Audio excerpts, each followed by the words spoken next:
This next competitor won her pro card last year at this same exact show. Here she is in Pro Masters Bikini, Nadege Corcoran.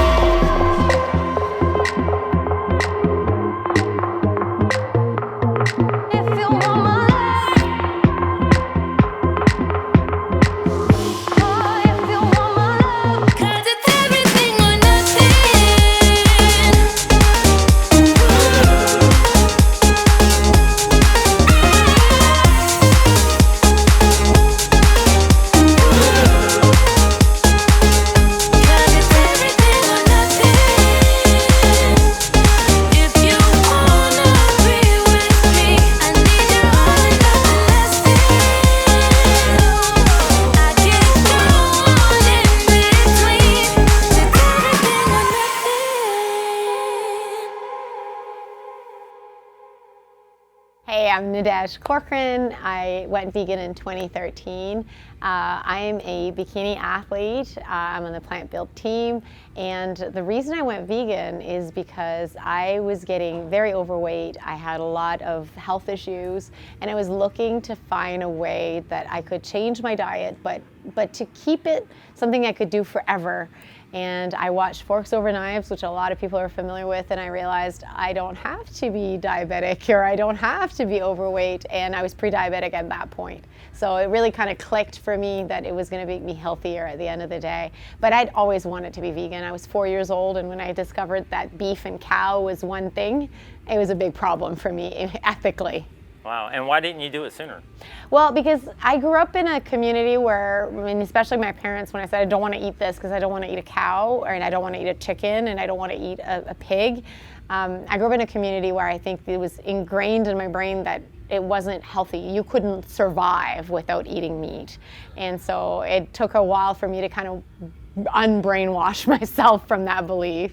It's good to put that out there because I think a lot of people don't realize that's where we're coming from. Yeah. It's funny because it was almost like the belief that you needed it to survive, but then I realized that you actually need plants to thrive. It was like the complete opposite. I wasn't just going to survive as a vegan, I was actually going to thrive. But beyond that, the strange thing is when you stop and think about it, when you eat an animal that's been killed and suffered, you're eating that suffering in my mind, and instead now I'm eating life, I'm eating plants. And it just makes me feel like I have more vitality, emotionally, spiritually, mentally, everything just feels better. What kind of physical, mental, or emotional changes did you have after going vegan? Right, the physical changes were almost immediate. I started just shedding weight, which I don't think that everybody thinks is going to happen necessarily just because you're vegans. You don't have to be like healthy vegan. You could literally eat burgers every day and still be vegan, or chips, you know, and drink pop. You're still fine. Yeah. So I think I started shedding weight because my emotional attachment to food wasn't there, right? So I didn't really have this thing where I needed to eat the burger, eat the fries. So I was choosing healthier foods. I was eating the rainbow, I kept saying. I'm just gonna eat the rainbow. And so I started shedding weight right away. So physically and my health, I reversed the pre-diabetes. I still have a bit of insulin resistance today, so some lingering factors from that, but the plants are really helping. And it is, at the end of the day, the healthier lifestyle. But then emotionally, I would say that it's just, there was a dissonance that was inside of me that I didn't know was there. Almost like I'm not living, my actions weren't matching my thoughts. Like, I didn't want to eat the cow. That little girl that didn't want to eat the cow was still inside of me. So emotionally, I was constantly living in that dissonance where I was doing something that I just didn't think was right. If you needed it, I was kind of told you have to because you need it. I was kind of battling that all the time. So I find my emotional state just got in better balance. Yeah. So you're still kind of struggling with the pre-diabetes though? Not really. When I say I'm insulin resistant, it's just that as a bodybuilder, when you eat carbs, it's supposed to do something in your body. And for me, it's like 48 hours longer. I think my body is still living the effects of having had pre-diabetes. But in terms of my health markers and my blood work, everything's fine. Like, the doctor was actually surprised. I had a new family physician not too long ago. And when I told him I was vegan, he said, "Oh, we got to do blood work. You're probably low on B12. And he started naming a pile of things that he thought I was going to be low in. And when I came back, he said, "Oh, you're actually like the picture of health." I said, "Oh, so did I change your mind about veganism?" He said yes. And he's like, I didn't really ever know what it was going to do. He said, you're my first real vegan patient. He said, some people eat less meat, but you're like truly vegan. And I thought, this is crazy. This is a physician that thought I was going to die. And we're like in 2023 because I wasn't eating meat. So it's still there. It's still out there.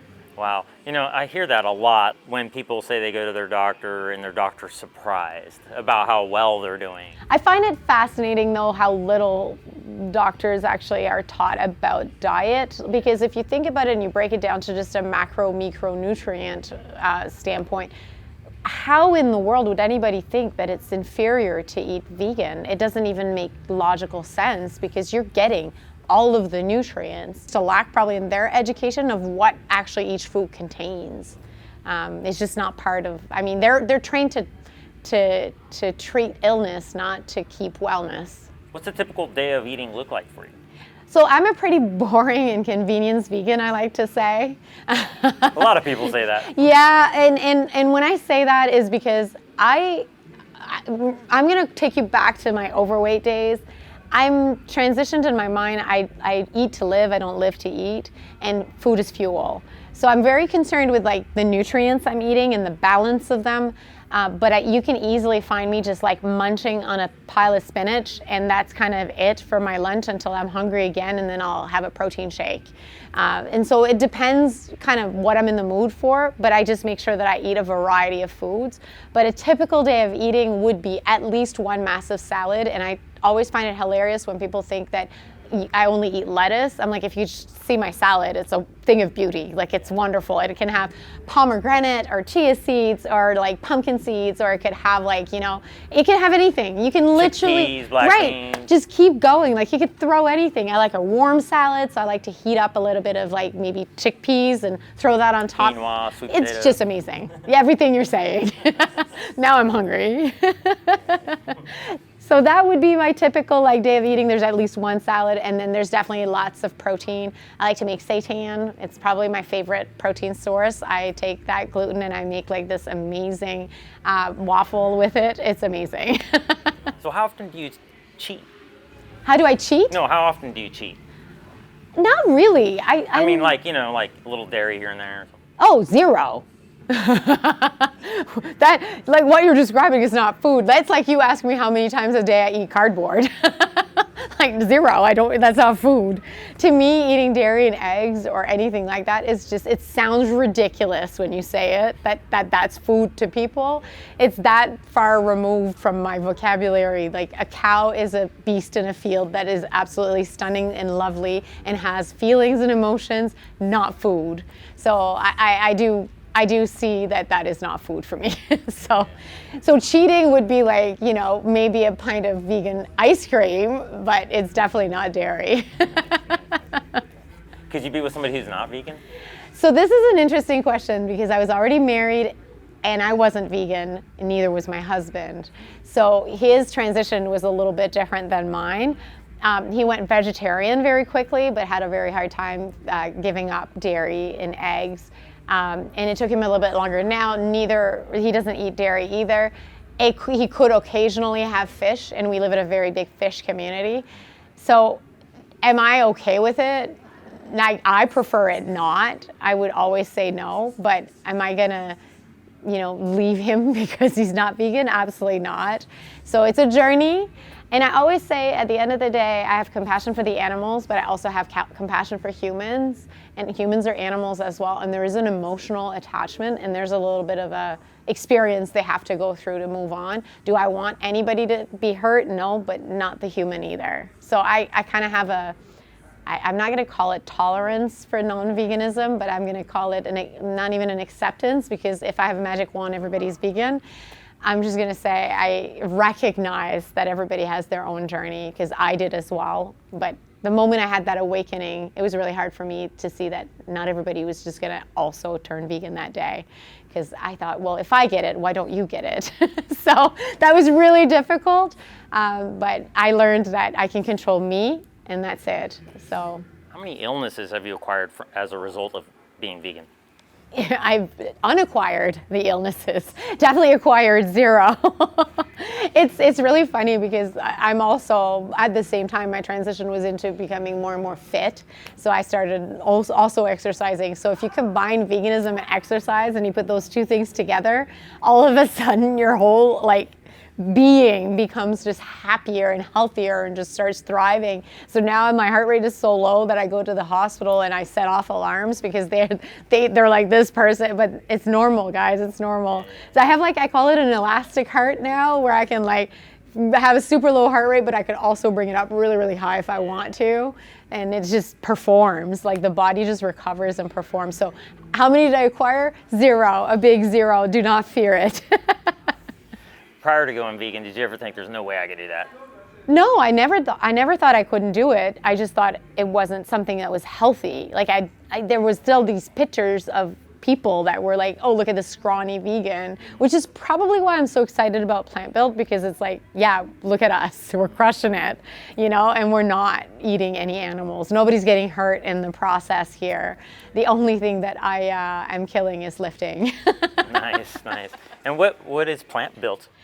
Plant Built is a team of vegan athletes that gets together and competes in multi-sport event. We have about 50 athletes, powerlifters, we have some kettlebell sports, we have CrossFitters, and we have bodybuilders and strongman, and we all get together and compete in one event. And yeah, we've been just having a blast. And the whole point is just to show exactly what I believe in, that plants have all the protein that you need. Excellent, yeah. And where are we today? We are at the Atlantic City Convention Center. I competed yesterday at the Mr. America bodybuilding show that was at the Tropicana. And today we're watching the kettlebell athletes wrap up our events. What are you looking forward to next? I'm looking forward to, I don't know, you know what? I was watching kettlebell and I'm like, I think this would be pretty cool to try. I've done CrossFit before, and then I moved into bodybuilding, and now I'm looking at the kettlebells and I'm thinking this would be fun. This would be something fun. So what am I looking forward to? I don't know. Continuing to hopefully be able to share that you don't have to eat meat to be thriving in life. I always say, if I could just find that one little 4-year-old little girl that was like me, crying when she discovered that a cow and beef was the same thing. If I could find that parent of that little girl and just make them hear that she doesn't need to eat meat, she'll be fine if she doesn't, and that parent doesn't make her go through a life of eating meat, my life will be, if one parent hears that for that 4-year-old little girl, I just wish my parents had known, but no one told them. So I want to reach that person that has that little girl that doesn't want to eat that meat, and just let her not eat it because it's better for her. Yeah. Yeah. One of my biggest aspirations, well, actually it's been for a few years, but 100% after this is reaching not the 4-year-old girl, but the mother-to-be. Yes. And even better. Even better. That's right.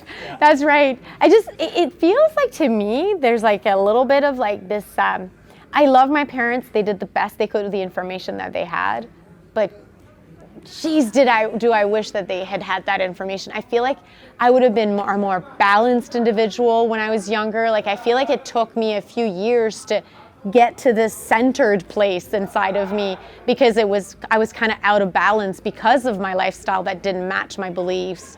So I just wish somebody had told them, hey, listen, she doesn't have to. She has that desire right now and she's fine. I can't even count the amount of times I had to sit at the table in front of a piece of meat and they were like, you have to eat it. And I just didn't want to. Then the discovery of eggs and dairy was another traumatic event. Forget the rest. Once you peek behind the curtain, you're done. what do you think are some of the most powerful resources out there, maybe documentaries or whatever, that you might like to recommend to others? Yeah, for me it was Forks Over Knives, which really changed everything because it takes it from a side of health, which I think everybody should at least care about that. If you don't care about the animals or the environment, you should at least care about your health. I feel like we have a responsibility as human beings to take care of the body we were given to vehicle our soul around. I feel like that's important. So that's definitely a big one. But I also think that the one of the issues is that there's so much information out there now that if you want to prove that meat is better for you, you'll find that documentary just as easily.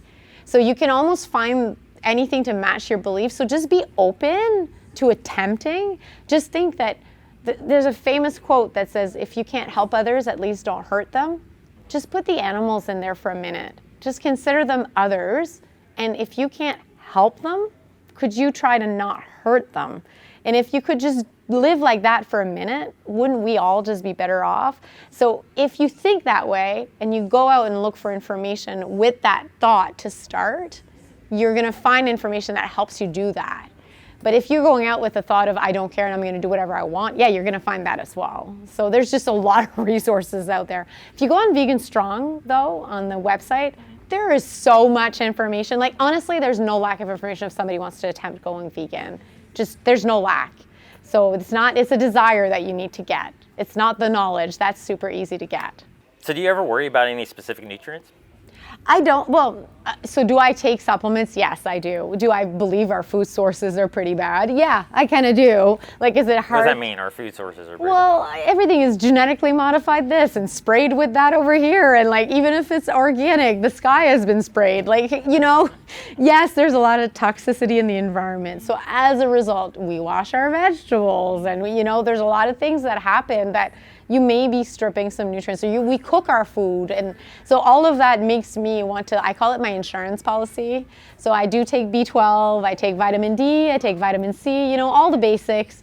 And the reason I do that is not because I feel like my vegan diet is lacking. I think if you want to eat meat, which again, that's not food, but eat cardboard if you want. But if you want to eat meat, you still should take these supplements because I really believe that you're not going to get it from the food you're eating. Well, maybe you are, but are you sure you're getting it in enough quantity? Yeah, and they supplement the animal. Supplement them with like all sorts of antibiotics. They also give them like 80% of B12 goes to That's right. Yeah. That's right. Oh, this is another one that makes me laugh all the time, the whole soy controversy. So I think the statistics, and you can put that, but it's not like real quotes go validated. There's like 10% of non-GMO soy in the world, like all of it is genetically modified. And people say, don't eat soy, don't eat soy. The 10% is what's making tofu and like consumable soy that we're actually eating is that 10%. The 90% is given to the animal you're eating. So how about you also eat soy? So I find that's hilarious when people say, you supplement? Yeah, your animal supplemented too. You're supplementing as well. So what are some of your most proud accomplishments after having gone vegan?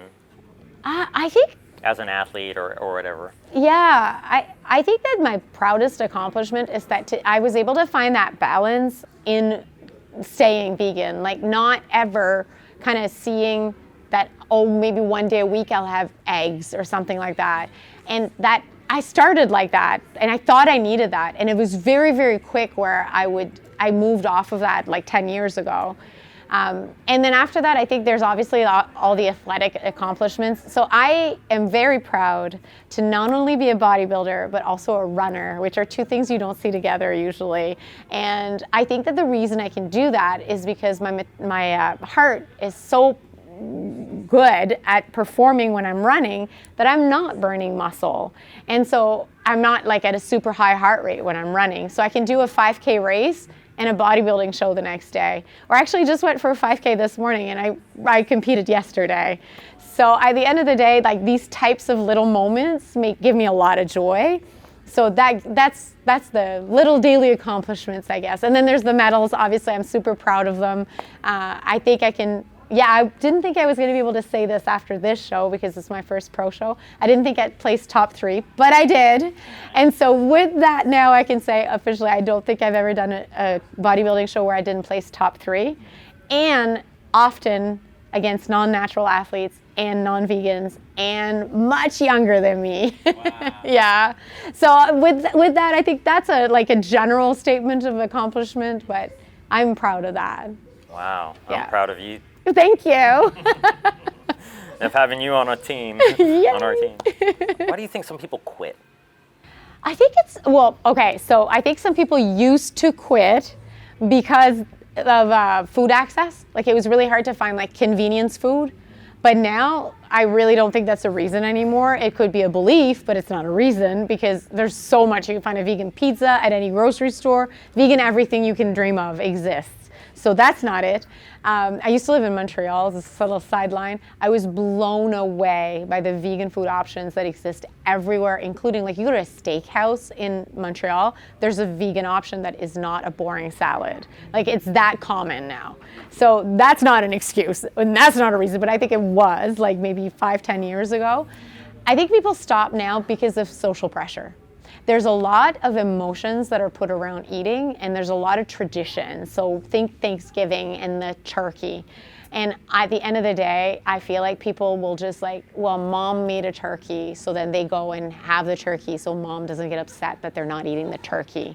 I feel like it's those types of little moments. So if your environment can be more supportive of your choices, then I think you would stick to it. So if somebody is in a family where that's not a thing, being vegan is not a thing, maybe lay the foundation for success by talking to your family members and saying, this is something I'm going to do, and I would really appreciate that if you don't want to do it with me, at least you don't try to stray me from it by mocking me, putting the meat in front of me unnecessarily, all these things. Because I think pressure is huge. When somebody goes vegan for some reason, you're considered, kill dogs and cats, you're a psychopath. Kill a pile of cows, you're just normal. And don't kill anything, and you're crazy. Like, I don't understand it. Like, you're killing nothing. Like, literally, I'm just asking you to let me not kill anything. So if you can lay that foundation, I think people would quit less. Do you ever avoid using the word vegan? No. I have no problem with it. I'm a vegan. You can call me plant-based. You can call me whatever you want. I think, an overall nice person to animals. You can call it that if you want. You think we'll see a vegan world? Well, I like to think that I'll see vegan pockets at least. I think it's getting better because of the environment crisis. A lot of people care about it more and more, and you see the newer generation saying, hey, we're not going to have a planet. So the environmental aspect of it, I think, is pushing a lot of people towards a plant-based diet. I think health alone isn't enough because sadly I don't think people love themselves enough first to care about their health enough. And I don't think not loving yourself usually leads to not being able to care for the animals as much as you should. So the environment, which is a selfisher reason I want a planet to live on, tends to be, and I don't care what reason people take, honestly, just it doesn't matter. Environment, animals, all of it, it doesn't matter as long as you do it. So I do think it's going to push more and more. The newer generation is pushing the envelope for sure. Do you think as a person becomes more compassionate towards animals, they may become more compassionate toward people too? I 100% believe that. Now, I worked for an SPCA as a volunteer for a few years, and that was even prior to being vegan. I worked at I won an SPCA, and I worked with the groups that go take animals from homes that are abused. So somebody will call and they'll say, this dog is being abused, it's been tied outside for however long. And they have a reasoning that when the person goes and gets the animal, they are allowed as an officer of the law to knock on the door and interact with the people inside and tell them that they're taking the dog off the property. And it's about a 50% is what this agency was telling me, where they also see child abuse inside the home. And they're allowed to call the authorities for child abuse or neglect because they can witness it and they're an officer of the law themselves for having the ability to go take the animal. So if you see that correlation between a dog abuse and a child abuse or neglect, then that's obviously a connection. And there's a connection between just, if you're more empathetic as a whole, you're going to be more empathetic towards human beings.